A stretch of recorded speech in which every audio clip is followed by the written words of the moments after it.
วันนี้ผู้ใดมีผลความตายไปได้เนาะมีข้อสรุปมันก็ลงเห็นได้เหมือนกันแบบนี้แหละเพียงแต่ว่าก้อนที่สิตายนี่พี่มันเห็นยังไวกว่ากัน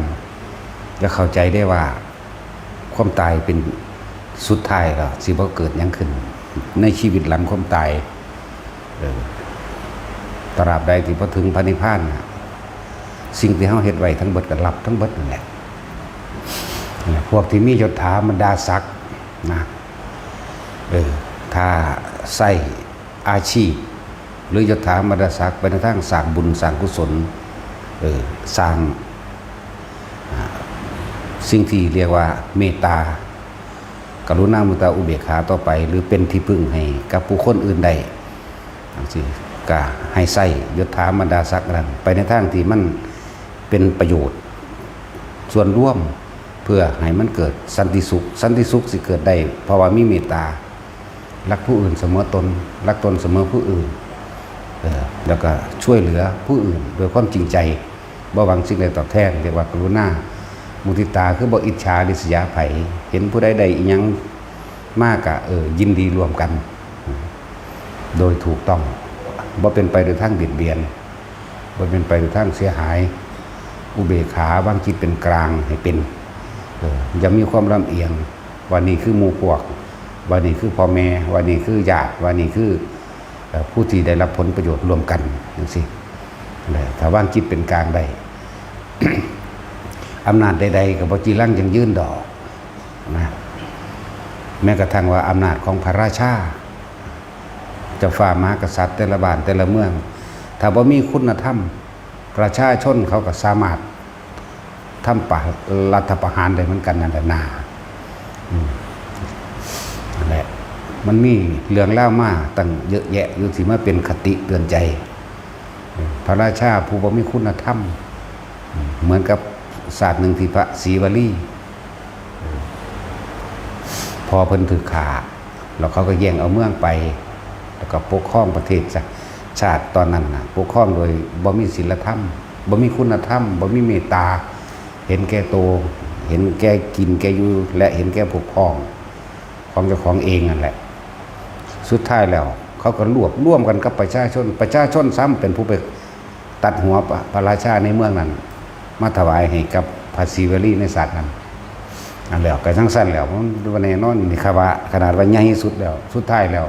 ความอดทนของคนมันมีขีดจำกัดก็อาจสามารถเฮ็ดได้คือกันนั่นแหละ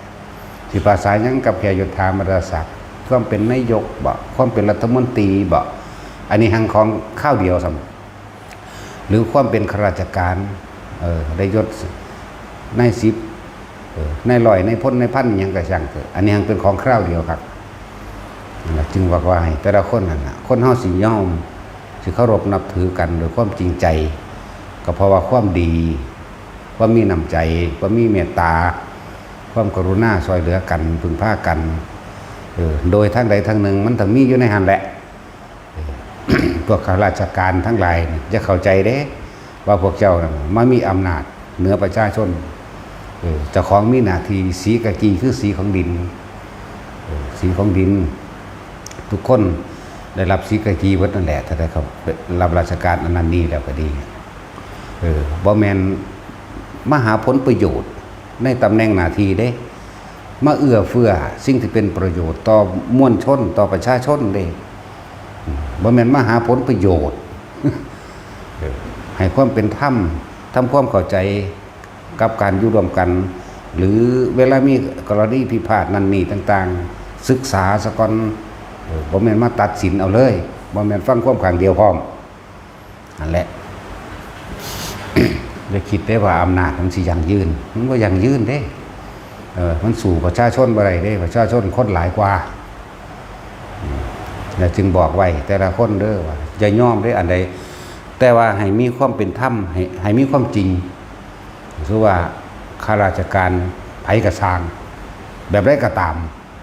ถ้าบ่ให้ความเป็นธรรมตามความเป็นจริงพร้อมร่วมโตกันเข้าไปฟ้องถ้าฟ้องแล้วส่วนข้าราชการช่วยเหลือกันปกป้องกันบ่เป็นไปตามความเป็นจริงแต่ให้เฮาถือสัจจะให้เฮาถือความจริงเด้อ เขาไปลุ่มตีเอาเลยโลดบอกตรงๆแบบนี้แหละมันบ่ได้แม่นผู้มาหาเลี้ยงเฮาดอกมันพวกเฮาสำหาเลี้ยงมันแต่ว่าความจริงแล้วแม่นบ่ล่ะจังซั่นก็เฮ็ดจังได๋ก็ได้ลุ่มไปทืบเอาโลดอย่าย่านแต่ว่าต้องยืนยันหลักความจริงเขาผิดจริงเฮาถูกจริงแล้วก็ต้องตามความเป็นจริงบ่ให้ใส่เจ้าเล่ห์ม่านยาธรรมะนั่นสิรักษาเฮาเองคือความจริงนั่นสิรักษาเฮาเองนั่นแหละถ้าข้าราชการผิดถูกออกดีบ่ดีติดคุกและทั้งจำทั้งปรับถ้าข้าราชการถูกได้ย้ายเจ้าบ่ฮู้จักอันกฎระเบียบของเจ้าติแม่นบ่ล่ะเจ้าไปทะเลาะกับเขาจังไดเจ้าถูกกระสร้างเจ้าต้องย้ายแม่นบ่นี่แหละจึงบอกว่าอย่าย่านสัตว์แม่งเลยจักบ่ล่ะจังซั่นพวกข้าราชการทั้งหลายมันมีเจ้าเล่ห์ม่านยาเล่ห์เหลี่ยมเลยฉลาดหลายโกงหลายทำชั่วได้หลายเด้ประชาชนคนผู้เดียวบ่กล้าอะไรจังว่าให้ทุกคนร่วมมือกันอย่าเอาคนเลวมาบริหารปกครองอย่าเอาคนเลวมาหาประโยชน์ผลส่วนตัวใส่เจ้าของแต่ผู้ใดเป็นคนดี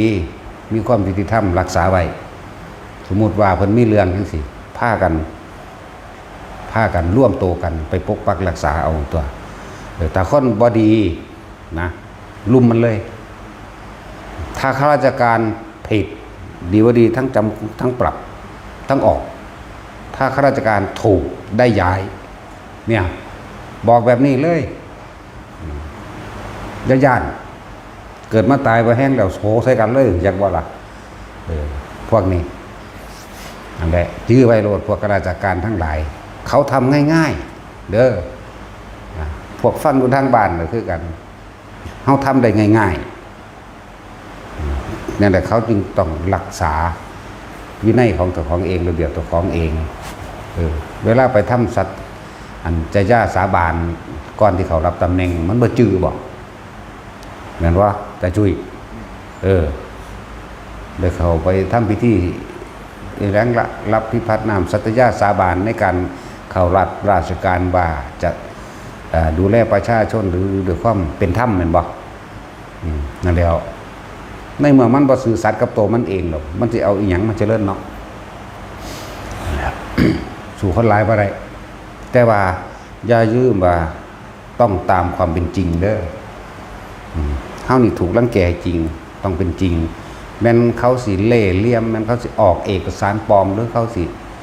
หลายๆอย่างที่บ่ผ่านกระบวนการนั้นนำเลยนั่นแล้วเฮาบ่ได้ย้านไผเด้ตาตายเฮายังบ่ย้านหรอกแม่นบ่ล่ะ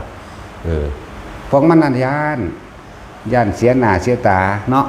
ที่หนึ่งเลยย้านเขานินทาย้านนั้นย้านนี้บัดนี้ลูกก็มีเมียก็มีหรือผู้หญิงก็ผัวลูกเสียหน้าเสียตาพวกเขามันไม่แน่เสียหรอกเสียชีวิตอย่างเดียวเสียชีวิตอย่างเดียวเด้บ่ได้สะอ่อนนั่นแหละจังว่าแต่ละคนถ้าบ่ได้รับความยุติธรรมร่วมตัวกัน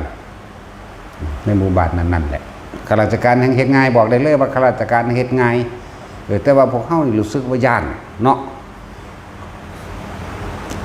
ลายเส้นบ่ถ้ายังมีการปกป้องกันอยู่ก็ลุ่มอยากบ่ล่ะไม่ค้อนเป็นลุ่มเอากระหม่องมันตีค่าโต๊ะมันอยากบ่ล่ะนำมันอยู่ค่าโต๊ะค่าเตียงรวดค่าตำแหน่งมันนั่นน่ะนั่นแหละคำว่าข้อมนิตเขาไม่ได้รับความยุติธรรมเดี๋ยวเขาจึงไปเป็นใจบ่ล่ะถ้าได้รับความยุติธรรมให้สิเป็นเดินเขาก็ยังอยู่ปกติตัวนี่สิละนี่คือวิธีการดำรงชีวิตของแต่ละพื้นที่ชีวิตแรกโลดเขาบ่มีแนวเสียหรอกของเขาบ่มีแนวยึดนะมันก็เป็นตัวอย่างตัวมันหลายเรื่องพอดอกที่เป็นคติธรรมมาเรื่อยๆเมื่อครั้งที่พระพุทธเจ้าเฮาเสวยชาติเป็นโพธิสัตว์มื้อจันทกุมาร บักอันปุโรหิตตาจารย์มันเป็นทนายเด้ แต่ว่ามันเป็นทนายขี้โกงว่าแต่มีคนจ้างพิษเห็นอยู่นี่ก็สร้างถือคือเก่ารอดไปเห็นบ่จันทกุมารเพิ่นของเพิ่นก็เวลานั้นเพิ่นสังเกตเบิ่งดูเข้าแล้วบ่ได้ลื้อคดีใหม่ส่วนพระโรหิตก็ถูกปลดออกเขาไปรับตำแหน่งใหม่บัดนี้นั่นไปทางอันดูดวงดูอันยังกะเขาเอิ้นเขียนงอกๆแงกๆนั่นล่ะมันก็สิตัวพระราชาว่าถ้าอยากไปสวรรค์ทั้งเป็นนั่นล่ะให้ฆ่าอันสิ่งอันเป็นของรักให้ฆ่าลูกความจริงกันคือมีจุดหมายเดียวว่าจะฆ่าจันทกุมารนั่นแหละแต่สุดท้ายแล้วสิ่งที่มันเป็นความจริงปกปักรักษาเองขาของอันบูชาเป็นของที่รักบูชายันมีช้างมีม้ามีแกะมีแพะอย่างเงี้ยก็ว่าไปแล้วก็ขาลูกเจ้าของเองรู้สิไหมเนี่ยแต่จันทกุมารเพิ่นรู้เพิ่นเอาชีวิตเพิ่นแลกเลยความเป็นจริงแล้วปุโรหิตนี่ต้องการชีวิตเฮาผู้เดียวนั่นบอกประกาศเลยไว้ชีวิตผู้อื่นทั้งเบิดแล้วเฮาสิตายให้ปานนั้นก็ยังเชื่ออยู่ได้พอกันเลยตอนเนาะพระอินทร์ฮ้อนก้นเห็นบ่ล่ะนี่คือความจริงสิ่งที่อยู่เหนือคำว่ากฎหมายก็คือกรรมนั่นเองกฎแห่งกรรมนั่นเองมันเป็นมาดอกนั่นแหละเฮาจึงบ่ย่านหยังเพราะเฮาเอาแต่ความจริงสัตย์แค่ว่าล่ะคนเว้าจริงเนี่ยแม่น10 ปีแล้วก็บอกคำเก่าเด้บ่คือคนขี้ตัวเด้คนขี้ตัวคนขี้โกงนั่นน่ะมื้อเดียวก็จื้อคำเว้าเจ้าของบ่ได้เนาะเว้าเปลี่ยนไปเปลี่ยนมาเปลี่ยนไปอยากเอาชนะแต่ว่าเฮานั่นบ่ได้ถือเอาความแพ้บ่ได้ถือเอาความชนะบ่มีแพ้บ่มีชนะมีแต่ว่าให้มันอยู่โดยสันติหรือยุติธรรมนั่นเองต่างหากบัดนี้คนที่เว้าจริง10 ปีก็เว้าคือเก่า20 ปีก็เว้าคำเก่าเพราะมันเป็นความจริงพวกบ่จริงที่คำเว้าหน้ากับคำเว้าหลังบ่ตรงกันมื้อเดียวนี่ข้อความเดียวนี่เว้าในการเหตุการณ์เดียวก็ยังจื้อคำเว้าของบ่ได้เนาะจังซั่นแหละบอกว่าทุกคนยืนยัดความจริงตายก็มันตายรถนะตายโดยสัจจะไหมเนาะมันก็ยังบอกไว้อยู่พึงรักษาอวัยวะด้วยการสละทรัพย์มันว่ารักษาทรัพย์เพื่อรักษาอวัยวะพึงรักษาอวัยวะเพื่อรักษาชีวิตแล้วก็พึงถิ่มชีวิตซะแต่ว่าให้รักษาความจริงคือทำเห็นบ่ล่ะจนตัวจังว่าให้แต่ละคนเอาความจริงใส่เลยอย่าตัวเฮ็ดไปตามจริงโลดผู้บ่จริงก็ตายคือเก่านั่นแหละแต่ว่าหลังจากตายไปแล้วจิตวิญญาณที่ตกลงสู่หมู่ใดมันต่างกันส่วนผู้ที่มีความจริงชีวิตนั้นสั่นเข้าภพชาติสั่นเข้าอย่างว่าล่ะเพราะเขาถือสัจจะเขาถือความจริงนั่นแหละมันหลายอย่างหลายอันโพดดอกที่เพิ่นแต่ว่าพวกเขาบ่ศึกษาเดี๋ยวนี้เลยค่าย่านหวาดกลัวเนาะศึกษาเอาที่ในพระไตรปิฎกนี่นั่นแหละคำว่าพุทธเจ้าก็เลยคือความรู้ทั้งหมดที่เพิ่นแนะนำเอาไว้อันนี้ผิดได้รับโทษแบบนี้อันนี้ถูกได้รับประโยชน์แบบนี้ก็เป็นจังซั่นคนเฮาถ้าบ่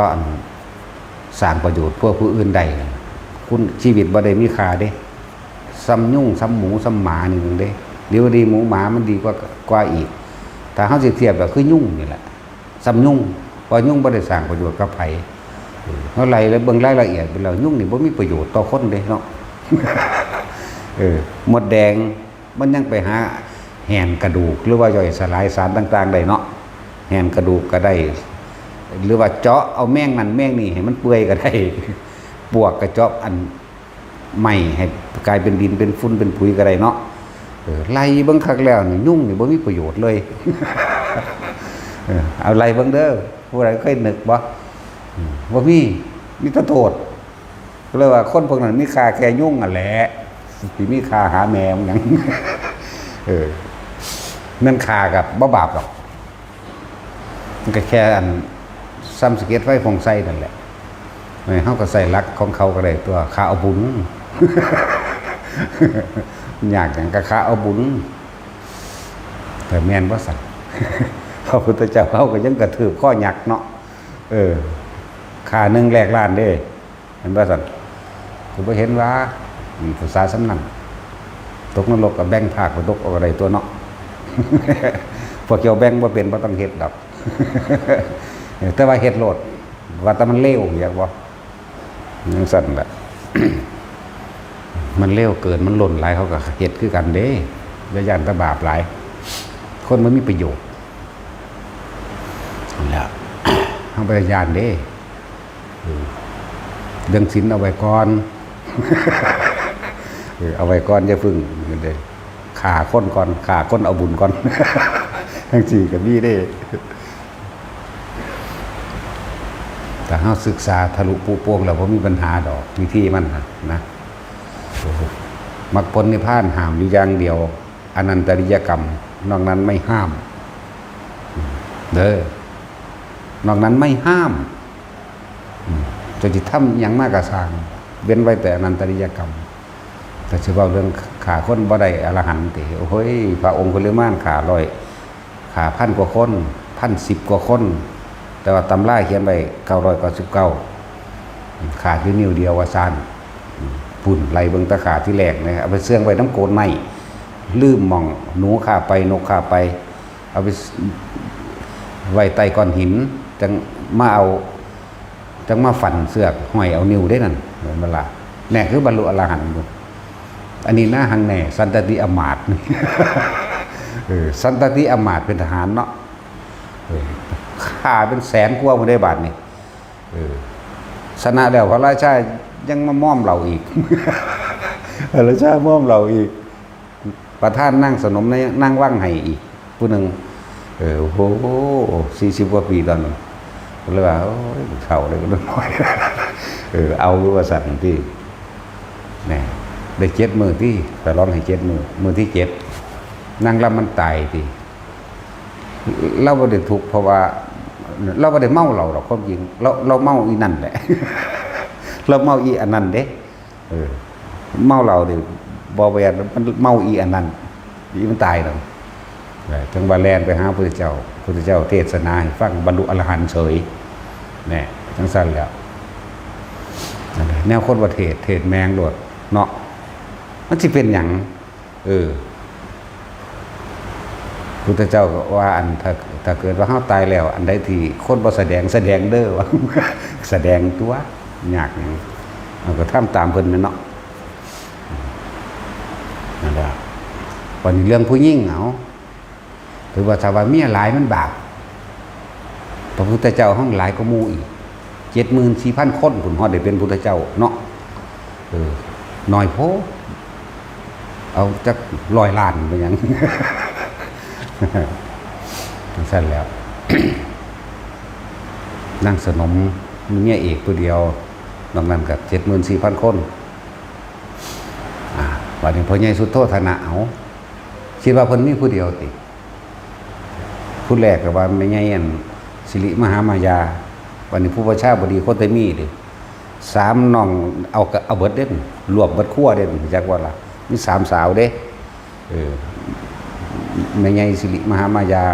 แม่ใหญ่โคตรมีอีกแล้วก็อีกนางอันนึงเอื้อยน้อง3 คนเพิ่นเอาเบิดแม่แล้วนอกนั้นอีกเด้บ่ซั่นสิว่าผู้ใดปรารถนาสิมีลูกให้ไปทำตามพิธีของตนเองแน่น้อยอยู่บ่บัดนี้เนาะแต่ว่าเพิ่นนี่ไปถือศีล8ศีล10เด้แม่ใหญ่สิริมหามายาแล้วจังมาได้พระพุทธเจ้าเฮาทั้งสั่นตัวโอ้ยก่อนสิเป็นเมืองกับบิลพัทนะคำว่าสักยราชนะหรือสักยราชแปลว่าผู้ถือตนมากเด้นี่รู้จักบ่ล่ะสักยะเด้นั่นน่ะสักยะราชผู้ถือตนบาตัวของเก่งเด้นั่นน่ะแปลมากจริงๆแล้วก็ดีในเมืองนั้นเบิดเมืองไปลบเอาเมืองมากกับขาคนเท่าใดเอาไปลบก็ว่าสิได้เป็นเมืองกุฎบิลพัทมาเนาะแน่บัดยังมาเอาเมียหลายอีก จังซั่นอีกเด้ล่ะบัดสิตายเพิ่นคือได้บรรลุอรหันต์อยู่พ่อใหญ่สุโธทนะแม่แน่จังซั่นก็ได้ว่าอย่าหลายเมียนแมงโลดไปก็เลย ถ้ามันมาในทางบ่สร้างสรรค์บ่มีประโยชน์ อันนี้เว้าเรื่องอันฝ่ายผู้หญิงบัดนี้นางอัมพาปาลีเนี่ยบ่ล่ะเอาแล้วเป็นหญิงงามที่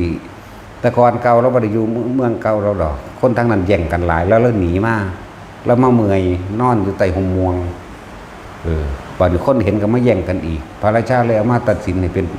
นางโสเภณีเมืองซะหญิงงามเมืองซะผู้ใดมีเงิน1,000ก็ได้นอนกับเพิ่นนั่นแหละเนี่ยจังซั่นตัวมันก็แทงลูกแน่นั่นแน่แม่นบ่ซั่นมันขาดเท่าใดล่ะถือว่าแทงลูกผัวเราเท่าใดบัดนี้เนาะก็สิเว้าเรื่องอันมีผัวหลายจะบอกว่านำแมงรถสู้แมงหลายๆรถ เอาก็ความจริงจังซั่นแล้วบัดเรามาพลาดแล้วเราจังมาได้นั่งอันศิริมากับหมอชีวกเห็นว่าซั่นเราพลาดเลยหรือสิเป็นบุญกรรมของเราเองนั่นแหละนะว่าบัดสุดท้ายคือว่าบรรลุอนาคามีอยู่ตอนมีชีวิตบรรลุอนาคามีแต่ว่าตอนสิ้นใจพอดีก็ได้อรหันต์เด้อนี่คือนางอัมพาปาลีส่วนนางศิริมากับลูกของนางอัมพาปาลีได้ล่ะครับสืบทอดตำแหน่งต่อแม่ได้ล่ะเห็นบ่ล่ะแต่กี้มันคุณอยู่คนละเมืองดอกแต่ว่าทั้งไปขอมาจังมาอยู่สาวัตถีนี่แหละจังมาอยู่สาวัตถีก็ว่าคือบรรลุอันนั่นอยู่ซั่นแถมซ้ำไปเฮ็ดใส่คนมีศีลมีธรรมซ้ำเนาะนั่งหยังคือเราไปเฮ็ดใส่ นางอุตราที่เราไปตักน้ำห้อนเละเทลาดหน้านางอุตราเป็นอริยะเจ้าอยู่แล้วจังซั่นแล้วยังได้บรรลุธรรมนำพระพุทธเจ้าเสยไหมเนาะจังซั่นตัวเลยบอกว่าเคล็ดลับอย่ากลัวจนเกินไปแต่เฮามั่นใจนะวิธีตัดมันง่ายๆนึงได้ล่ะลมหายใจ เข้าใจว่าตัดสินเจ้าเข้าใจว่าตอนนี้ขาแมงรถ มีผู้ใดกล่าวว่าคือเฮาดอกบาปเฮาก็รับเองดอกบุญเฮาก็รับเองดอกเนาะผู้นำพี่ได้ล่ะสิเป็นผู้บาปเองบุญเองก็เลยเนาะ ผู้ตามบ่ต้องห่วงดอกบ่มีปัญหาไปโลด นั่นแหละเฮาจึงเฮ็ดแบบเด็ดขาดบ่มีการอ่อนขอให้ไผบ่มีการง้อบ่มีการโค้งให้ไผมีแต่หักแตกตายอย่างเดียวบ่มีก็แล้วกัน แต่เฮาเอาทำเป็นใหญ่คือเอาความจริงเป็นใหญ่เด้มันสู่ความจริงบ่ได้เด้จังได๋มันก็ตายแล้วตายเพราะว่ารักษาความจริงหรือตายเพราะว่ารักษาความดีหรือตายเพราะว่าทำประโยชน์เพื่อผู้อื่นใดสมควรตายแม่นบ่ล่ะพวกกันบ่เฮ็ดอีหยังไผน่ะบ่สมควรตายมึงอยู่โดนๆโลดในโลกนี้ มึงอยู่โดนๆมึงเป็นเจ้าของโลกก็นี่ล่ะนั่นแหละนี่คือให้ทุกคนทำความเข้าใจซะว่ามันบ่ได้มีอีหยังยากดอกคืออย่าเฮ็ดในหาอย่างแต่ถ้าว่าทำลายพระพุทธเจ้าเพิ่นตายบ่แห้งบ่ทำลายเพิ่นดอกฆ่าพ่อฆ่าแม่นี่ยังมีอยู่นี่เห็นบ่จะเฮ็ดเด็ดขาดฆ่าพระอรหันต์มื้อนี้แล้วไผสิบอกว่าผู้ใดเป็นอรหันต์เนาะ แต่สิ่งที่ทำง่ายคือยุยงสงฆ์ให้แตกแยกอันนี้ง่ายมากเลยผู้เครียดพระผู้นี้กูก็ไปโยในวัดนั่นน่ะให้แตกกันโลดก็ได้นั่นน่ะเป็นแล้วบัดนี้พระเพิ่นบ่แตกกันในวัดนี้กูไปโยวัดอื่นเข้าใจว่าล่ะให้มาสร้างวัดนี้นั่นก็เป็นยุยงสงฆ์แล้วเป็นอนันตกรรมแล้วนะทั้งมิจฉาทั้งอนันตกรรมโอ้ยได้บุญทำตัวผู้เลยขาพวกดันใด เพราะว่ามันสิบ่ได้ไปเฮ็ดบาปต่อไปอีกให้ผู้อื่นเดือดร้อนอีกเนาะอีหลีนี่แหละเป็นจังซี่บ่แม่นว่านี่บอกเคล็ดลับให้แต่ละคนเรียกว่าอย่ากังวลเกินไปหลายจะยันตะบาปหลายพวกเฮานี่ถือรังแกมาตลอดเรื่องของศาสนาก็ถือรังแกมาตลอดนั่นบ่ล่ะปูนแต่สมัยเมืองนาลันท่าพุ่น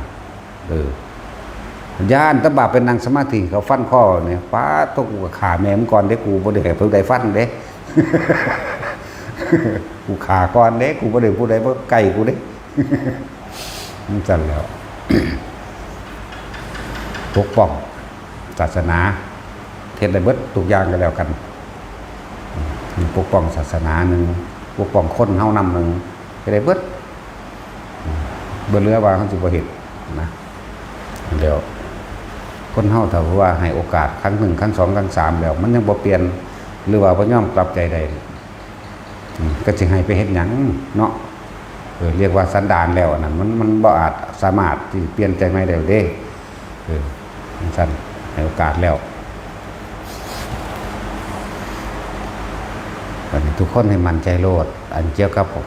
วิธีที่ฝึกตนเองอยู่เดี๋ยวนี้แหละหลายๆอย่างที่แนะนำให้มานี่พวกเจ้าสิทำบาปทำกรรมอันอื่นมายกเว้นหาอย่างปันได้ก็ช่างถ้าทุกคนสามารถเฮ็ดจิตตั้งมั่นอยู่ในอารมณ์อันเป็นหนึ่งใดคือการทรงฌานเจริญฌานมันก็เกิดปัญญาในการทรงฌานอยู่ในนี่เกิดปัญญาในสมาธินี่แหละแต่ให้จิตมันนิ่งซะก่อนให้มีเครื่องอยู่ซะก่อนเครื่องอยู่ก็ว่าวิหารธรรมก็ว่าเทคนิคมันอยู่นี่นึงเด้นั่นแหละ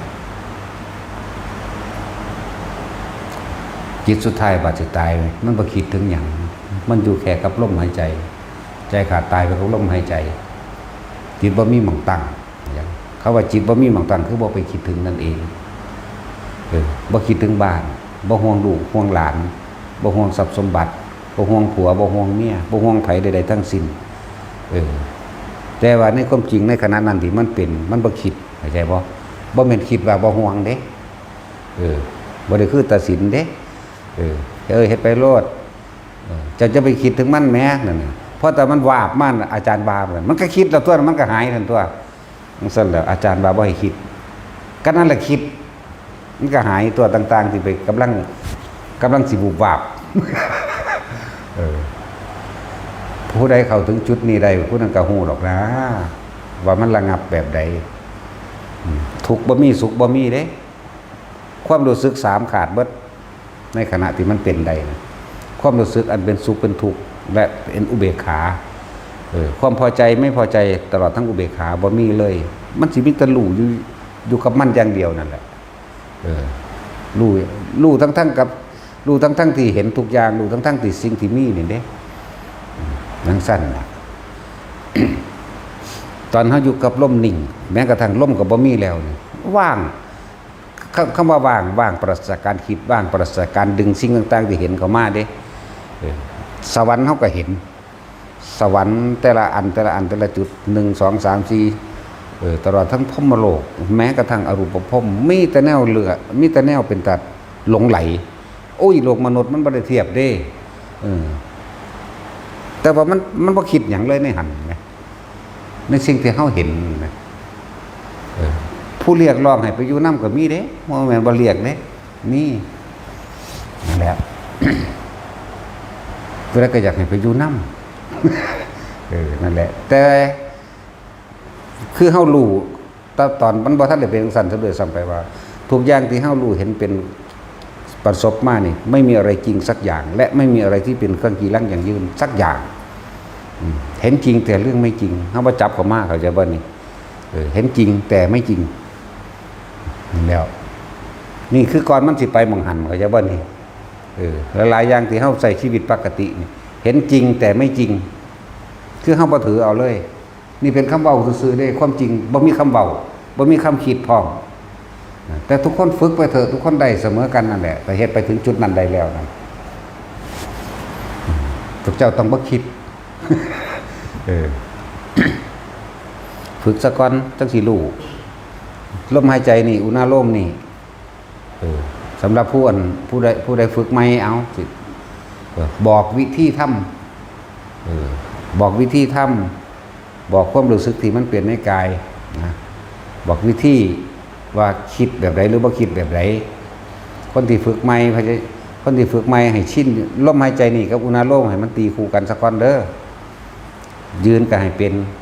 ย่างไปหันไปนี่ก็ให้เป็นยืนเดินนั่งท่าใดก็ให้เป็นได้นอนท่าใดก็ให้เป็นได้ยืนเดินนอนนั่งยืนเดินนั่งนอนฝึกตนเองตัว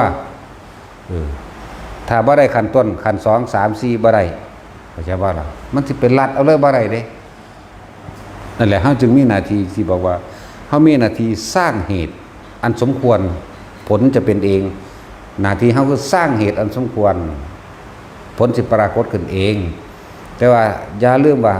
เฮาต้องได้ขั้นพื้นฐานหรือขั้นต้นถ้าบ่ได้ขั้นต้นมันจะบ่ได้ขั้นกลางขั้นปลายได้จังไดเนาะ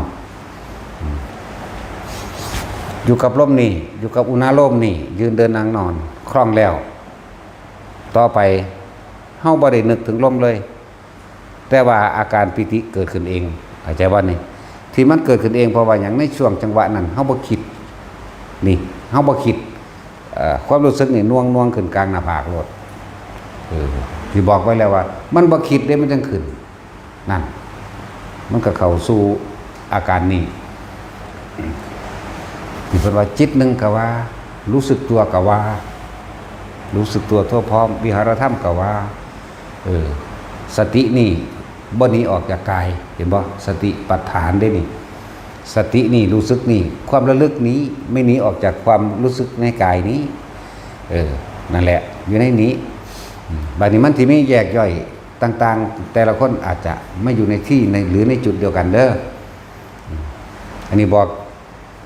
ปัฐมฌานก่อนที่1ขั้นต้นลมหายใจเข้าออกและจุดอุณาโลมได้แล้วนี่คือขั้นต้นคล่องแล้ว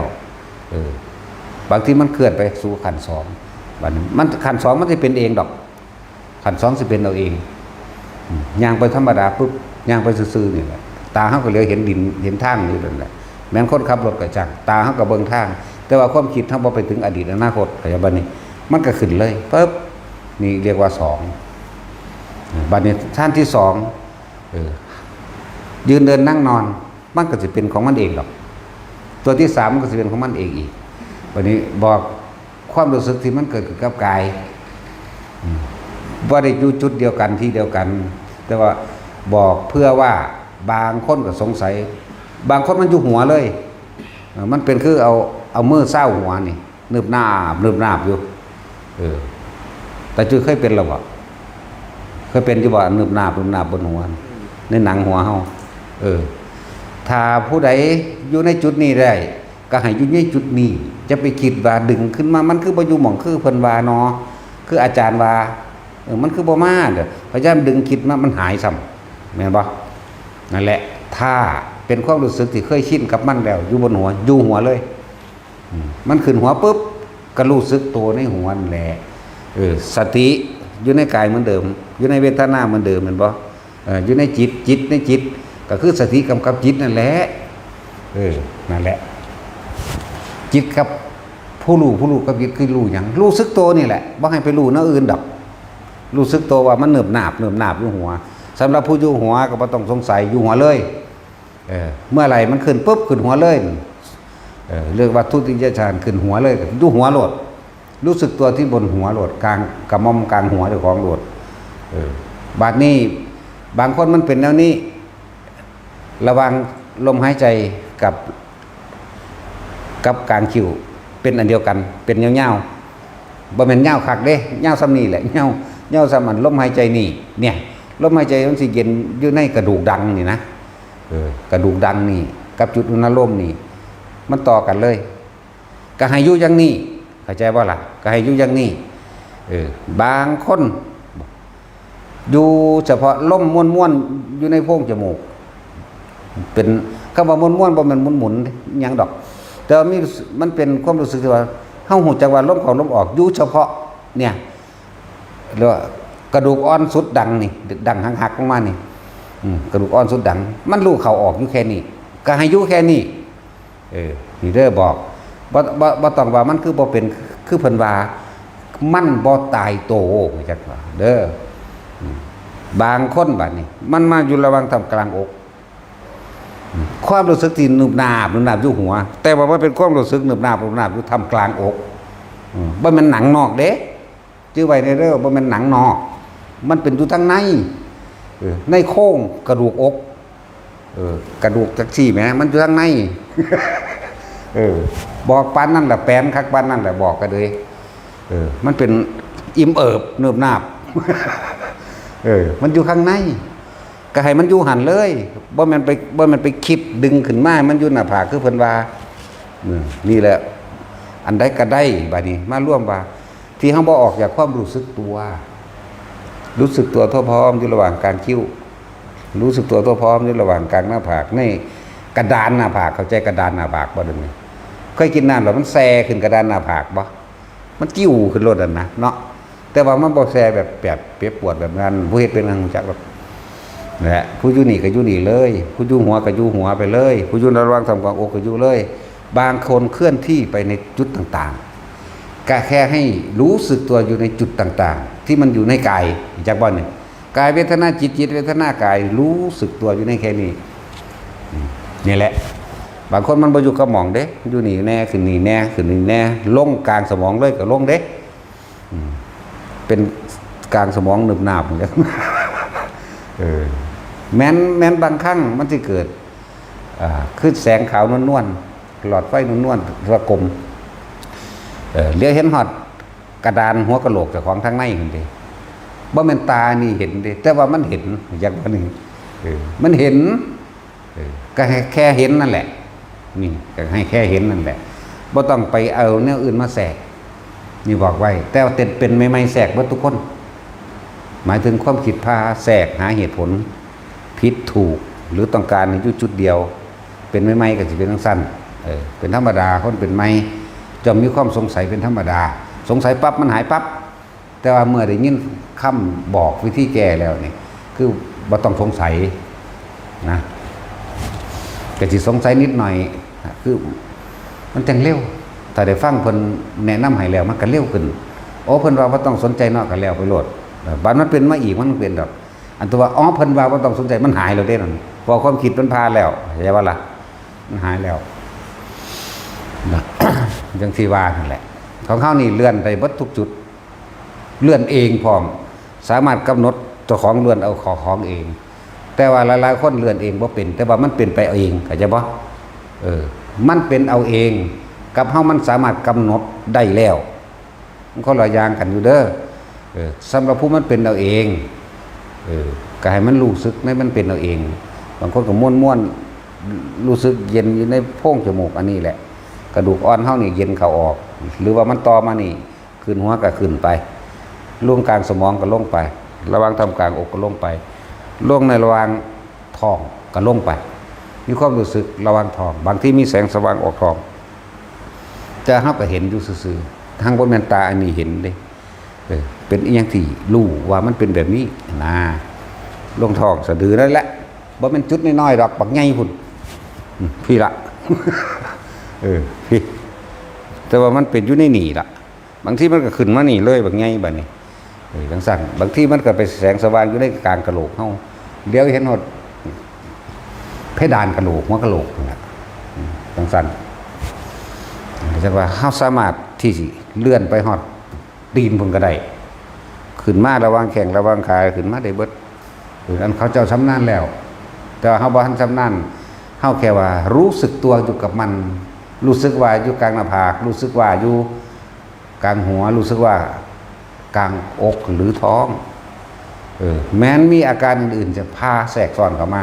อันนี้เอาบอกตัดมาเรื่องว่าสำหรับคนที่อยู่ในกระดานหน้าผากแม้นบางครั้งจะเกิดอาการขนลุกทั่วตัวแล้วเป็นคือจังผมสังหลังขึ้นปัญญาค่าเนี่ยงากระซากขึ้นเลยวื้อขึ้นเลยเด้มันวื้อธรรมดาเด้บ่แม่นคนลุกหยาบๆจักหน่อยก็มีแต่จะตั้งสั้นเลยดินะก็ให้รู้ว่ามันเป็นความรู้สึกอันนี้ก็คือปีติเหมือนกันจักว่าล่ะ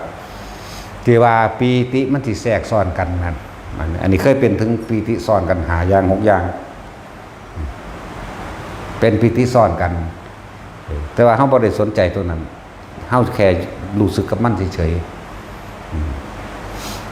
เอาสิเปรียบเทียบว่าบางคนก็เนิบหน้าเอาเปรียบอยู่ในกระดานหน้าผากเฮานี่แหละนิ่มๆนวลๆอยู่ซั่นแหละบางก็คนลุกวื้อก็รู้ว่าคนลุกบ่ต้องไปคิดเรื่องคนลุกแต่ว่ารู้สึกตัวจากบ่พี่เฮาจะออกจากความตั้งมั่นเฮาจะออกจากฐานสำหรับผู้ใดที่มีฐานอยู่ในกลางหน้าผากนี่ผู้มีฐานอยู่กลางหัวกับฐานกลางหัวผู้มีฐานที่ตั้งแห่งจิตฐานแห่งสมาธิเฮาเองก็ว่าอยู่กลางอกก็อยู่กลางอกคนลุกวื้อขึ้นมาก็รู้กับมันซื่อๆเด้อคนลุกก็รู้กับมันเนื้อกระตุก กระตุกกับมันกับลูกกับมันซื่อๆเด้บางทีก็เนื้อขาเฮานี่ข้างในนี่เป็นดึกๆนะแขนนี่ก็ดึกๆนี่นะเคยเป็นวะโอ้ยเคยเป็นทุนแนวแต่ย่ำได้สิบวชเดี๋ยวนี้ เป็นมันเป็นช่วงนั้นเวลาเข้าสู่ความว่างมันเป็นเบิดนั่นแหละเข้าสู่อุเบกขาแม่นบอกถึงคำว่าว่างจริงๆมันก็เป็นว่างในระดับหนึ่งเป็นความรู้สึกที่เป็นกลางเป็นความรู้สึกที่เป็นอุเบกขาก็ว่ามันก็เป็นพวกนี้สิหลอกให้เขาออกไปคิดเด้อยากก็ล่ะนั่นแหละเพิ่นเอิ้นว่าอุปจารสมาธิอุปะคือสิ่งที่อุบัติขึ้นเพื่อให้จิตไม่ตั้งมั่นอันนี้เขาแปลให้คนเข้าใจซื่อๆดอกอุบัติขึ้นในระหว่างทำการที่จิตตั้งมั่นบัดนี้เขาสิคิดพามันเนื้อกระตุกเด้อเนื้อกระตุกน้ำแข็งน้ำขาก็แค่รู้ว่ากระตุกแต่จุดนี้ก็มีเหมือนเดิมนะสำหรับผู้อยู่หัวก็มีเหมือนเดิมผู้รับทุกคำกลางอกก็มีเหมือนเดิมสำหรับเฉพาะของไผของมันเด้อฟังเราไปแยกเอาเองหลายคนที่เป็นแบบเอาครูคือบ่เป็นคือเพิ่นนะของครูคืออยู่ระหว่างทำกลางอกนะกุมให้มันขึ้นมาหายซ้ำดึงมันขึ้นมาหายซ้ำบ่ต้องดึงมันเป็นของมันเองหรอกต่อมายังว่าถึงแม้ว่าเฮาสิอยู่นี่อยู่กลางหน้าผากเด้อเอาจุดเดียวผู้อื่นเป็นจุดอื่นก็เอาเทียบใส่กันเอาเองเลยเว้ยเนาะเอาจุดเดียวนี่เนี่ยอยู่นี่แม่นมันโยกมันกระโยกเด้มันกระโยกแบบนี้นี่โยกแบบนี้โยกนิ่มๆดอกเฮาก็ใส่ความรู้สึกยึดจังซี่มันกระโยกข้างหน้าบัดนี้กระลูกกับมันปล่อยมันเลยมันกระโยกไปเลยเหมือนกันนะใส่ความรู้สึกยึดกับยึดได้เหมือนกันตัวนี้แต่ว่าตัวนี้อยู่เหมือนเดิมเด้ใจเด้อถ้าขนลุกขนพองสยองก้าวภาษาบาลีเพิ่นว่าพระกุตกาปีติบางคนก็อยู่นี่เหมือนเดิมแต่ว่าเวลามันปลื้มขึ้นมาคือยังมันสะเทือนใจอันใดอันหนึ่งขึ้นมาห่างบ่แม่นความโศกเศร้าเด้เวลาจิตมันอิ่มเต็มที่ของมันแม้เวลาเฮาฟังธรรมไปนี่ฟังไปถือความจริงของตัวของมันย่อมแบบกึกตุกอกเข้ามาตีบคือสิให้นี่แหมหรือให้นั่นแหละภาษาโลกว่าให้เด้แต่ว่าพวกนั้นบ่แม่นให้เด้อเป็นอาการปิติที่มันเกิดจิตมันสงบจิตมันย่อมหลับมันสิพลังผู้มาทางร่างกายแบบนี้เป็นแบบนี้อันนี้เรียนว่าคานิกาปิติมีอาการปลื้มน้ำตาไหลทุกตื่นตันเข้ามาโลดหางบ่แม่นสิตายเด้โอ้ยเข้าใจว่าเด้อนี่สูงซะเนาะบาดนี้นี่คืออันนี้เรียกว่าคณิกาปิติส่วนการโยกเรียกว่าภารณาปิติส่วนมีแสงสว่างเกิดขึ้นเรียกว่าโอกันติกาปิติส่วนลอยขึ้นเรียกว่าอุพงคาปิติอุพงคาปิติทำให้เบากายเบาขึ้นร้อยส่วนมากบ่ค่อยร้อยจริงร้อยหลอกก็เลยบอกให้ทุกคนว่าให้มื้อตาเห็ดมันจังบ่สงสัยนะเป็นอย่างคือเน้นในการว่าเป็นอย่างคือบ่ให้สมาธิมื้อตาเวลาเดินจงกรมกับมื้อตาตุเนาะมีผู้ใดเดินจงกรมรับตาอยู่บ่มื้อตาสินนั่นแหละบ่เดินเทื่อดอกอันนั้นน่ะแต่นักสมองล่ะนั่นแหละสำหรับพวกที่ลอยปล่อยมันลอยหลดมันลงเอาเองดอกลองเบิ่งดูมันสิซ้ำใดแต่ที่แรกก็ตกใจเป็นธรรมดาเด้เขาก็ตกใจถึง3 ครั้งอยู่เด้นั่นแหละจังว่าตอนเฮาหลับตาอยู่มันมีความรู้สึกว่าลอยพอตะเมื่อตาเบิ่งลอยอีหลีคืบเดียวตกปุกว่านึงตกลงมากับมือคำไว้จังซี่เที่ยวที่2ศอกนึงนะลงอีกคือเก่ามันได้เก็บแล้วมันได้เก็บหอดหลังมันเด้แต่ว่าบ่เป็นน่านดอกมันเป็นตอนกระแทกองค์ชาติรักษาไว้บ่ให้เป็นหยังคือเก่านั่นแหละเรียกว่าสมบัติโอ้ยจักสิแปลเป็นหยังดอกเว้ยเนาะ เพราะสำนั่นแหละแล้วนี่ก็ไปหาเว้าเถียงกันคือเก่าอยู่นั่นแหละตกบัดนี้ จังก็จังว่าได้ตามมันนิมิตอันหนึงนั่นแหละคือเฮ็ดอีหยังบ่มีสติเฮ็ดอีหยังบ่รู้สึกโตหมายถึงผู้มันสอนทางในจักจริงบ่จริงแต่ว่าเฮาเฮ็ดทดสอบทดลองแล้วมันเป็นคือเพิ่นว่าเพิ่นสอนทางในเฮ็ดอีหยังบ่รู้สึกโตเฮ็ดอีหยังบ่มีสติจักบ่เฮ็ดแบบหมูแบบหมาเพิ่นว่านั่นมันเป็นจังได๋เฮ็ดบ่มีสติว่าแต่บ่มีสติมันจะได้ปานนี้บ่เถียงเข้าใจบ่นี่ เพิ่นบ่บอกเบิดเด้บ่คือเฮาได้เอาแมงหลอนแหลกนี่ได้บ่ได้กระซาน นั่นแหละจังหวะมันมาคิดออกตอนเขาเจ้าเดินจงกรมเขาเจ้ามื่นตาเดินหน้านี่อ้าวก็เฮ็ดแบบนี้สิบ่ดีก็บอกนะเลยเฮ็ดแบบนั้นก็เลยได้มาจังซั่นต่อมามันก็ร้อยจริงๆแบบมื่นตาบัดนี้เฮาใส่วิธีเฮาก็มาคิดถึงตอนที่ว่ามันร่างกายโยกแบบนี้กับโยกแบบนี้ได้ใส่อีหยังหยุดใส่อีหยังก็ใส่ความรู้สึกที่ว่าให้มันหยุดมันก็หยุดเองของมันอันนี้ก็เลยใส่ความรู้สึกศอกหนึ่งซะก่อนแล้วจังใส่ความรู้สึกว่ามันลงแล้วก็ใส่ความรู้สึกว่ามันขึ้นมันก็ขึ้นมันก็ลงได้เด้บัดอ้าวบัดใส่ความรู้สึกย้ายไปทางซ้ายย้ายไปทางขวาได้อ๋อเข้าใจแล้วนี่ตะกี้เฮาเฮ็ดหลับตาเนาะมันมีความรู้สึกว่าลอยขึ้นมื่นตาผู้โวเลยเด้เนาะมันเลยออกจากสมาธิแล้วออกจากความตั้งมั่นแล้วนี่แหละก็เลยเป็นแบบนั้นก็เลยอยากให้ทุกคนเห็นแบบนี้นำมันสิมีผลหลายอย่างก็ดอกแต่ว่าอันนี้ก็เป็นความเห็นคนโตว่าเห็นโดยภายนอกแต่บ่คิดบ่นึกบ่นำสิ่งที่เห็นเข้ามาได้ยินโดยภายนอกหมายถึงว่ามื่นตานี่แหละจากว่านี่อุณาโลมเฮาก็เธอเลยอยู่ขึ้นอยู่นี่แหละเนาะเห็นเขาคุยกันเรื่องนั้นเรื่องนี้ยังไปยังมาเฮาก็บ่นำสิ่งนั้นเข้ามาคิดมายืนยันมาตัดสินว่าผิดว่าถูกว่าดีว่าเลวบ่มีมันสิมีผลเสื่อมเข้าไปทางในบัดนี้ทางในหมายถึงมิติต่างๆที่มันปรากฏขึ้นเฮาก็ว่านำเข้ามาคิดนี่เว้าโดยสรุปง่วยเป็นที่แรกว่าคิดแม้งเบิดนั่นแล้ว บัดนี้มาเว้าสรุปให้ฟังซื่อๆว่าจะนำเข้ามาคิดเด้อ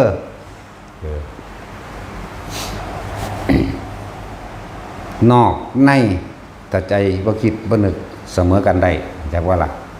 นอกคือเห็นเดี๋ยวนี้คิดเดี๋ยวนี้มันก็ชินกับไปคิดทั้งในเหมือนกันเนาะพวกนิมิตต่างๆนะนิมิตภาพต่างๆนิมิตเสียงต่างๆมันเป็นธรรมดาที่นิมิตภาพนิมิตเสียงนะแต่นี่เฮามาฝึกโดยมื่นตาบัดนั่งบ่แม่นนั่งสมาธิแต่แบบที่เป็นรูปแบบเด้ก็นั่งอยู่ก้อนหินนั่งก้อนหินพอดีนั่งย้อนขาได้นี่นะบ่แม่นย้อนขาตรงเตงเอาขาสั้นใส่ดินไว้ธรรมดานี่แหละคือเฮาโอ้สิว่าไปหยังดอก อยู่ประมาณ100 เมตรกองไฟก็ติดขึ้นซื่อจากว่าล่ะกองไฟมันติดขึ้นคือมีคนอยู่ 3-4 คนจุไฟจั่วพวกอันเปลวไฟมันแตกขึ้นเบิ่งวันนี้เฮาก็ลุกย่างไปย่างเข้าไปย่างไปเท่าใดก็บ่ถึงมั้ยคือตัวนั้นมันคือไปจังซี่แหมนั่นแหละนั่นคือแสดงว่าเฮาคิดอย่างว่านี่เฮาคิดเด่นจังไปคิดอุ่นใจว่ามีคนอยู่นำย่างไปเท่าใดก็บ่ทันที่จังซั่นแหละนี่ก็แบบนึงมันกลับมานั่งหม่องเก่ามันก็ขึ้นมาเอาเองเลยล่ะจังซั่นบัดนี้มีเสียงคนเว้ากันพร้อมอุ้มอิ่มอยู่บัดเงียงหูฟังเสียงก็หายภาพยังเดิมเสียงหายภาพเหมือนเดิมมันก็เป็นคือบัดนี้เฮ็ดบ่ได้สนใจอีหยังคือบ่คิดได้บัดนี้ล่มอย่างเดียวล่มกับอันนี้ตีคู่กันบัดนี้ล่มมันก็บ่มีแล้วล่ะไอ้พี่เป็นหยังคือเอาล่มน้ำหลังเพราะว่าตอนเฮาคิดก็เลยว่าเอาล่มน้ำหลองก่อนมันก็ขึ้นมาปั๊บทันทีก็เบิ่งฟังตาก็เห็นหูก็ได้ยินที่เขาบอกกันเว้าเรื่องนั้นเรื่องนี้หูจักแต่ว่าพอนำเข้ามาคิดนึกที่เว้านี่บ่แม่นเทเดียวเด้ เป็น10ครั้งเด้อันที่เห็นแบบนี้เข้าใจว่านี่ที่เว้านี่บ่แม่นเทเดียวสรุปเอาเลยเด้มันเป็น10แล้วถ้าเป็นเสียงสมมุติว่าเสียงจริงบัดนี้เสียงจริงเสียงบางเสียงเป็นตะยานค ห้องอากขึ้นบักดังเด้บ่แม่นอากแบบนี้เด้มันได้กว่านั้นได้เสียงกิ่งได้อารมณ์รสชาติกว่านั้นอยู่ห้องอากขึ้นนะบัดนี้ย่างไปพิสูจน์นก อันนั้นคือของจริงย่างไปพิสูจน์เห็นอยู่นกมันห้องบางที่นกคำบาตามันใหญ่เนาะ ย่างไฟใส่ลิงเลยเด้ตามันแล้วตัวมันใหญ่ดอกจนจับเอาได้คนละนั่นแหละไปพิสูจน์ถ้ามันเคลื่อนไปจังซี่หูจักกลับมาเหมือนเดิมถ้าเขาไปพิสูจน์แล้วแย่งเขาไปยังก็นกคำบาตาบักใหญ่ตาใหญ่เพราะมันสะท้อนแสงมันตาใหญ่อีหลีดอกจนจับได้คนละนั่นแล้วหลายอย่างเสียงได้ง่อยให้ว่าโอ้ยธรรมดาบ่วันแหวนึงธรรมดาบ่แม่นเทื่อนึงเสียงเขากล่อมลูกนอนอวดกวยอูแหมเสียงเป็นตะฟังนั่นแล้วถ้าเฮานำไปเสียงก็ย้ายไปนำถ้ากลับขึ้นมาเสียงก็ใหญ่ขึ้นมานำนี่ถ้าตัดสินตาย ตายเสียงมันโหยหวนก็ดอเนาะเสียงมันนั่นเสียงเล็กน้อยก็ให้คือสิตายคักๆนี่แหวเข้าคักๆนี่โอ้ยคือจังหมดแดงกัดมันนี่แล้วก็เสียงแม่ก็ล่ำเพลงกล่อมลูกนาแต่เฮานำไปเสียงก็ไปถ้าขึ้นมาเสียงก็มาถ้าเฮาตั้งใจฟังก็บ่ฮู้ยินเด้ต้องเป็นกลางๆใดอีหลีเด้มันจังเป็นแนวมันนั่นแหละเดี๋ยวมันก็หายไปได้บัดนี้เลยคำว่าอนิจจังอนัตตาน่ะมันก็เกิดขึ้นมาในนี่แหละจักว่าเอ้าเดี๋ยวก็เสียงนี้เกิดเนี่ยเสียงนี้ดับเดี๋ยวก็เสียงนี้เกิดเสียงนี้ดับก็เลยรู้ซื่อๆโดยว่าเขาไปถือเอาว่าคือบ่มีหยังจริงไปจังซี่แหละนี่เว้าสรุปเอาซื่อๆที่จริงมันพอแห้งอยู่หรอกจักว่าล่ะมันพอแห้งอยู่หลายโพดอันแปลกประหลาดนั่นแปลกประหลาดทางว่าประหลาดดอกถ้ามันลึงแล้วบางที่ก็เฮาก็นั่งธรรมดานี่แหละมันจะเป็นภาพปรากฏขึ้นมาดิเป็นเมืองนั้นสู่กันกับเมืองนั้นลบกันเลยเด้เป็นคือจังเฮาลอยๆเบิ่งนี่เด้ลบกันเลยบ่แม่นจอหนังบ่เป็นคือในจอหนังเด้เป็นคือเฮาเบิ่งในเหตุการณ์จริงๆนั่นเด้เหมือนกับเฮานั่งเบิ่งกันเดี๋ยวนี้แหละแล้วเขาก็สู้กันเอาเป็นเอาตายให้เบิ่งนี่นะมันสั่นแล้วนั่นแหละมันก็เบิ่งซื่อๆได้บาดนี่ถ้ามันเข้าใจแล้วอยากว่าล่ะตอนพระท่านเขาจะกันรุ่นคือกันนั่นแล้ว รุ่นคือกันรุ่นหยังนั่นไทยกูนั่นไทยมึงจักว่าล่ะโหมึงฆ่ากูนอแล้วจักว่าล่ะกูสิฆ่ามึงขึ้นแล้วว่านี่ไปหันเด้นั่นแหละมันปรากฏภาพ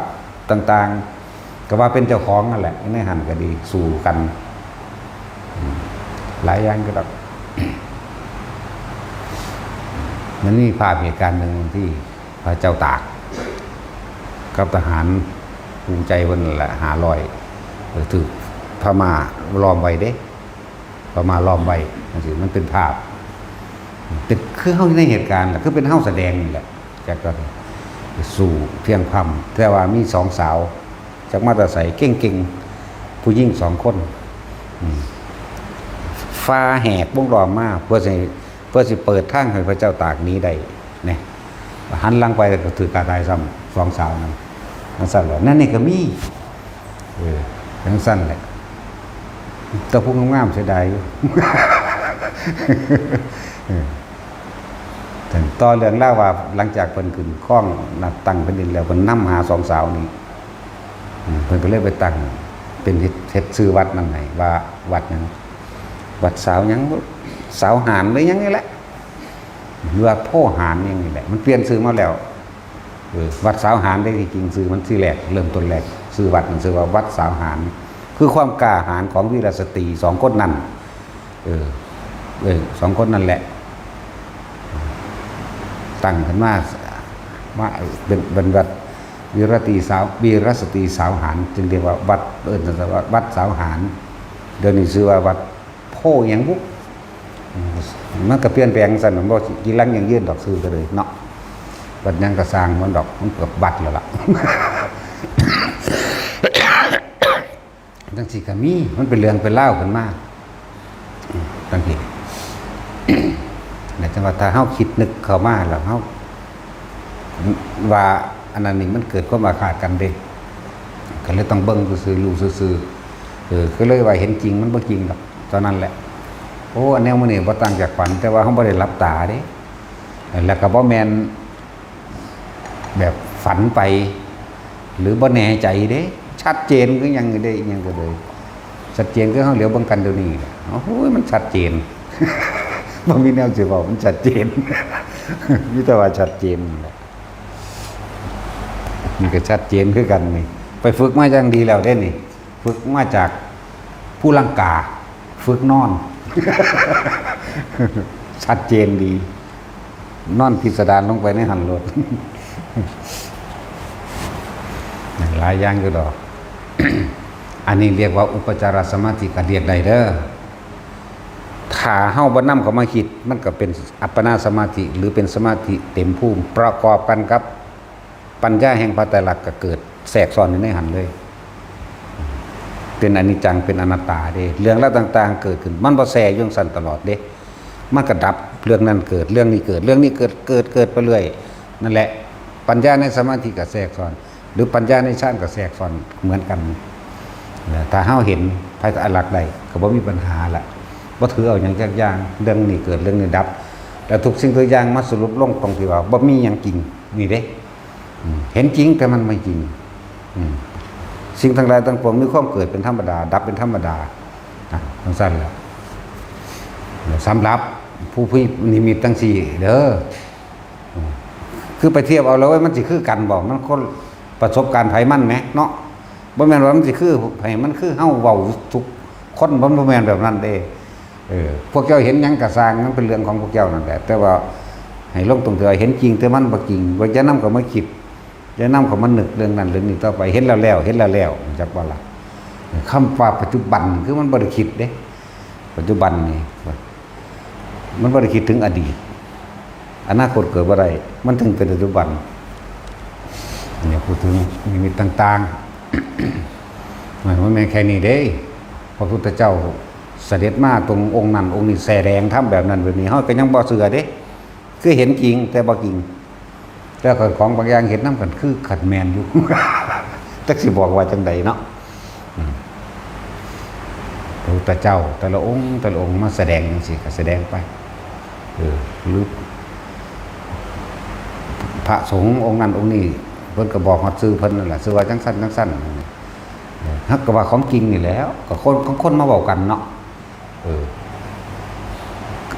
ก็คือพระถูดงมาคือกันนี่แหละจักว่าเพิ่นก็เว้าเรื่องก็คือคนเฮาเว้ากันนี่เด้มันแปลกอยู่เด้อันนี้บ่แม่นว่าทำสมาธิหรือว่าทรงฌานอีหยังเด้บ่มีความรู้สึกในนี่นะบ่มีความรู้สึกอยู่จักหม่องก็เป็นธรรมดาแต่หังบ่คิดหยังก็เห็นพระองค์นึงมากอะไหว้กันคุยกันนั่นนี่ไปบัดคุยไปคุยมาบัดหันใส่จังสิกันเสียแล้วมันสิเร็วปานนั้นบ่วะเนาะหายแล้วก็คือหายได้เฮาบ่คิดต่อเด้ตื้อไว้เด้อพวกไปป้าไปดงก็ดีหายแล้วก็สร้างแล้วมันหายก็คือหายตัวก็เห็นจริงหรือบ่จริงไหมเพิ่นสิว่าจังซั่นจังซี่เฮาก็บ่นำหาจังซั่นแหละมันมีอยู่ได้จังซี่ก็ดีไอ้คือพวกที่เข้าไปอยู่ป่าเวลามันเงียบวังเว้งไม่จิตใจจริงๆนั่นแหละถ้าบ่มีผู้ซอยนึงที่คือยังบอกกันหลวงพี่เจมมานั่นแหละถ้าเกิดอาการวิวๆหรือว่าเงียบแล้วแต่บ่มีผู้ว่าปรากฏน่ะให้ขึ้นมาหาหลวงพ่อเด้อมันก็ขึ้นมาตัวผู้มันเป็นน่ะมันสิหูจักเอาเองดอกว่าวิววังเว้งเป็นแบบใดมันเงียบเกินบ่มีหยังสิบรรยายนะคิดได้แต่ว่าถ้าเป็นแบบนี้แล้วขึ้นมาเด้อก็ขึ้นมาสั่นแหละไปถามกันเอาเองพี่เจมแล้วหลอดตายจากพวกฮามาสนี่แหละ พวกอิสราเอลพวกมาจากอิสราเอล ไปถามว่ามันสิบรรยายความรู้สึกถือบ่ถือขนาดจะเป็นเองก็เลยบ่ถือนั่นแหละของเฮามันก็เป็นแต่ว่ามันยังมีผู้มาหา มันเริ่มเหงาจักไผแล้วไผก็สร้างได้เดี๋ยวนี้ก็พระละพระกับพระตอนนั้นตัวเวลามันเป็นจังซี่บางทีก็เน้นหน่อยมันก็นี่ซ้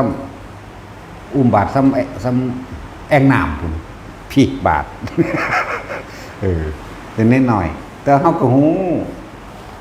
เน้นตั้งแต่สิมาผู้เดียวถึงบาทใหญ่ปานนี้มันมีหรอกเนาะความเป็นจริงมีหรอกมีแต่หาบาทน้อยๆเท่านั้นแหละ บาทใหญ่ซ้ำแองน้ำเลยจนสิว่ามันน้อยๆนี่เป็นตาฮักมันสั่นแล้วมาก็มาคุยกันเรื่องนั้นเรื่องนี้ก็คุยคือคนเข้าคุยธรรมดานี่เด้เห็นสั่นแล้วเฮาฮู้อยู่เฮาก็นั่งดินเอาตัวให้เพิ่นนั่งหินแต่จังซี่ก็มีคุยไปคุยมาแล้วใหญ่ขึ้นเด้บ่แม่นใหญ่ขึ้นแบบนี้เด้หมายถึงคืออันตอนนี้สมมุติว่า5ขวบเขาเดี๋ยวก็เป็น6ขวบ7ขวบไปเรื่อยเด้คุยใหญ่ขึ้นจนเวลาเป็นพาเฒ่าได้บ่แม่นใหญ่ขึ้นสูงๆเด้ว้ายเข้าใจว่าตอนนี้ คือคนเฮาทั้งใหญ่ขึ้นธรรมดานี่แหมเปลี่ยนเป็น20ปีเปลี่ยนเป็น30ปี40ปีไปเรื่อยดีแหมแต่มันเลื่อมไปในตาเดียวกันได้บ่แม่นปุ๊บได้เดี๋ยวนี้คุยไปคุยมาจนสุดท้ายแล้วบ่มีหยังเลยก็ตายต่อหน้าต่อตาเฮาเบิ่งนี่แหมแบบนั้นก็หายไปเลยนี่แหมนี่นะเป็นแบบนี้ก็มีคือเฮานั่งคุยกันนี่ได้เดี๋ยวนี้บ่แม่นฝันบ่แม่นหลับตาพร้อมแล้วก็แล้วไปจากวันนี้นั่นแหละก็จังซี่ก็มีเด้แต่ว่านั้นนี่คนมักคือดอกว่าขี้ตัวคนเนาะ เอาเขาไปเห็นน้ำบ่บางได้ก็เว้าตัวเนาะ เว้าตัวก็ได้เห็นมั้ยก็มันบ่กิ่งได้เห็นมั้ย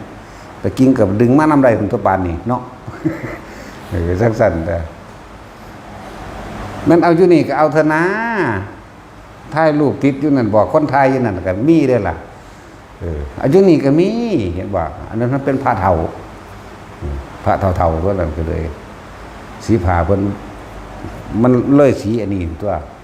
เป็นคือสีขี้ม้านี่ตัวเขียว จังซั่นก็มีแต่ว่าดำก็ดำแบบดำขี้ม้านะอยู่นี่ก็มีเวลาเฮาถ่ายรูปก็ยังถ่ายกันถ่ายติดอยู่ซั่นแต่เฮาย่างไปหันก็ยังมีภาพหลวงตาย่างน้ำก้นเฮาอยู่เนาะแต่ว่าคนมันตาทั่วซื่อๆมันชัดเจนคือหยังนี่เป็นคือคนอย่างน้ำกันนี่ได้สำหรับเฮานี่บอกท้ายถ้าแม่ก็ยังพากันเฮ้ยเป็นตะศูนย์คือหยังนี่เด็กตะฟาดอีหยังใส่คือหยัง ถ้าแม่อยู่ทางหลังนี่ซะเบิ่นให้แม่บ่จักหยังเสื้อเจ้าของ นี่ก็มีแต่เฮาเห็นอยู่เด้ล่ะเห็นอยู่บ่ว่าบอกให้ถ่ายรูปเอาล่ะเพิ่นให้แล้วแต่ถ่ายติดก็ยังดีเลยแล้วเนาะเสือกว่าถ่ายมั้ยพุ่นไปถ่ายหยังบ่สุดท้ายบักหาพี่บาไล่พุ่น สวยอีแต้ว โอ้ยเนาะสะพานมักกันมาหลายภพศาสตร์นี่แหละ ตามหากันมาหลายภพหลายศาสตร์แล้ว เห็นกันแล้วมันคือว่าเอากันบ่ ลืมเป็นรอยแล้วบุ๊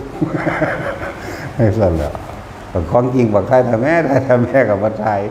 อาจจะไม่กินแหละโอ้ยเนาะมันเป็นเสียจากหัวคำว่าอุปะคือสิ่งที่อุบัติขึ้นในขณะที่จิตตั้งมั่นแต่เฮาบ่คิดบ่นึกบ่มีแนวพาเลยอัปปนาสมาธิเลื่อนว่ามันหาประมาณบ่ได้แล้ว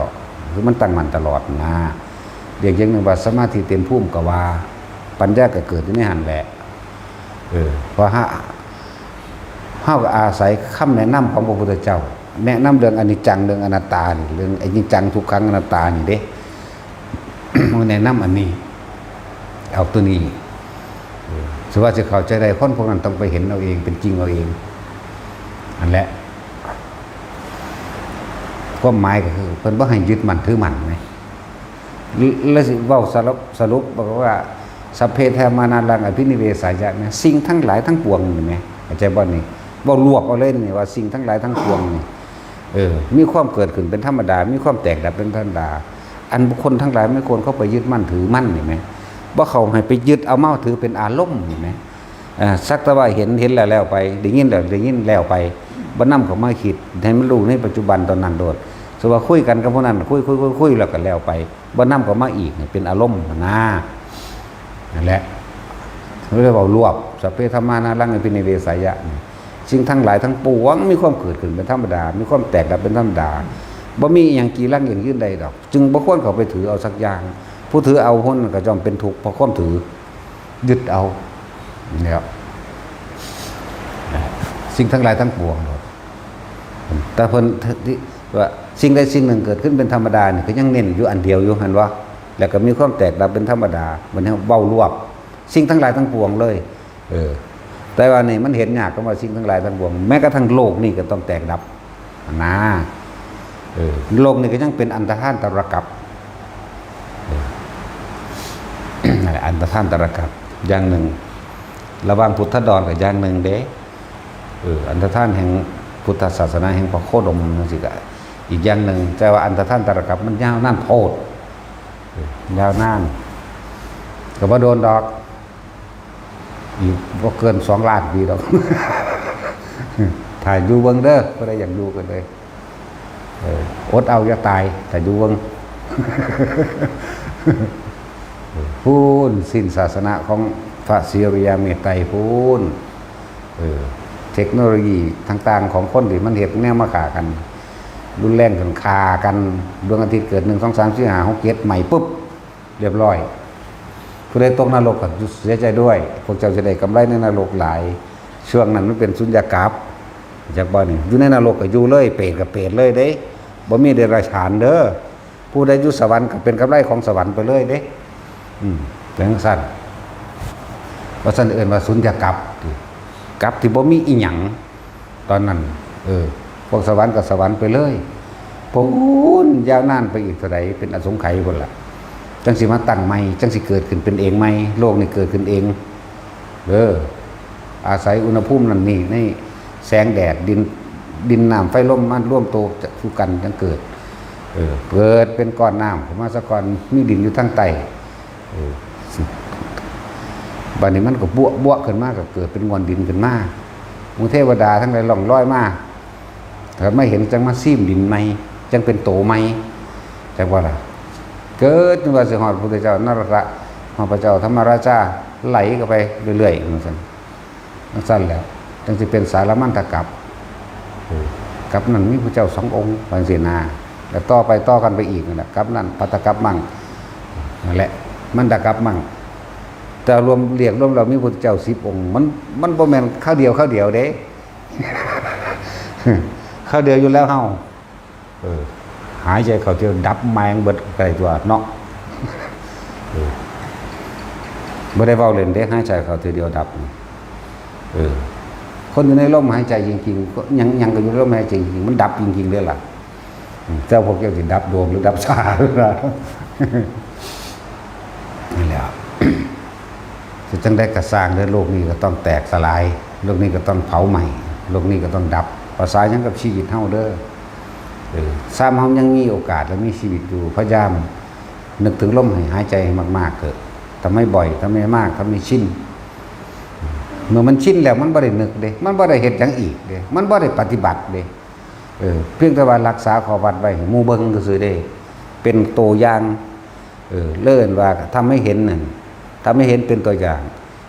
มีค่ากับคำสอนเด้ก็เห็นอยู่นี่แล้วคือจังเฮาเห็นนี่แล้วพระพุทธเจ้าเป็นพระพุทธเจ้าแล้วตรัสรู้แล้วเป็นอรหันต์ไปแล้วแม่นบ่คือเดินจงกรมอยู่คือทำสมาธิอยู่เพิ่นเฮ็ดหยังเพิ่นเฮ็ดให้เบิ่งเป็นตัวอย่างรุ่นพระพุทธเจ้าเพิ่นก็เฮ็ดพระโมคคัลลาภาษาที่บุตรไล่ลงมาติล่ะเนาะเอาบัดนี้พอเฮามาเห็นในประวัติพ่อแม่ครูอาจารย์เฮาหลวงปู่เฒ่าปู่มั่นจังซี่เขาเดินจงกรมนั่งสมาธิอยู่แม่บัดนี้อีพ่อใหญ่บัวขนาดป่วยสมโสจึงเดินจงกรมอยู่เด้นน่ะ ขนาดเขาตัดตีนออกข้างนิ้วนึงเราก็เลย ธรรมดาบ่ยังเดินอยู่หั่นแหละสุโซโซไปอยู่จักสิเดินไปยังเฮาว่าเนาะมันบ่เฮ็ดหยังอีกก็บ่ได้ไปเกิดซะอีกแล้วแม่มันแล้วแต่ถึงว่ารักเพิ่นเฮ็ดให้เป็นตัวอย่างซื่อเด้แต่ว่าพวกเฮามักสิเอาตัวอย่างเด้มาเป็นเจ้าของเนาะ พยายามเอาคำเว้าเพิ่นมาว่าแล้วคิดนึกปรุงแต่งไปตามความคิดเห็นเจ้าของถามว่าถิ่มความคิดความเห็นใดมันก็เกิดคือเก่าล่ะไปก็ดีบ่ซั่นถือว่าอาสังคตะแปลว่าหยังแปลว่าบ่คิดแต่ว่าบ่คิดไม่คิดปรุงแต่งในสิ่งทั้งหลายทั้งปวงเรียกว่าอสังคตธรรมอีกอย่างหนึ่งว่าอสังคตธรรมคือนิพพานแล้วบ่คิดนึกปรุงแต่งในสิ่งทั้งหลายทั้งปวงที่ตาหูจมูกลิ้นกายสัมผัสกระทบรู้สึกซื่อๆแต่มันมีกายอยู่รู้สึกซื่อๆทั้งกายแต่จิตไม่คิดไม่นึกในความอยากใดอยากเป็นจิตบ่คิดแต่มันก็บ่เกิดถึงตัวก็เหลือแต่รู้อยู่อย่างเดียวจิตกับผู้รู้กับจิตก็ร่วมเป็นหนึ่งเดียวมันบ่นำสิ่งที่รู้ที่เห็นก็มานำก็มาคิดใหม่ว่าจบแล้วตัวแล้วพระนิพพานจึงเป็นของบ่ได้ไกลเกินตัวเฮาดอกเด้ออยู่ในหูดังเฮานี่แหละผู้ใดเนียนแน่นิ่งอยู่กับลมหายใจได้เป็นหนึ่งนั่นแหละเท่านั้นแหละพวกเจ้าสิเฮ็ดได้โดนบ่นั่นแหละสิเฮ็ดได้โดนบ่เท่านั้นแล้ว มันเป็นของยากมันยากเพราะว่าคิดถ้าคิดแต่ว่ายากเนาะถ้าคิดแล้วมันอยากได้เนาะแต่มันบ่อยากมันบ่คิดได้เนาะ เห็นปะตัดสินใจมีสมองบ่ล่ะเอาสมาทาน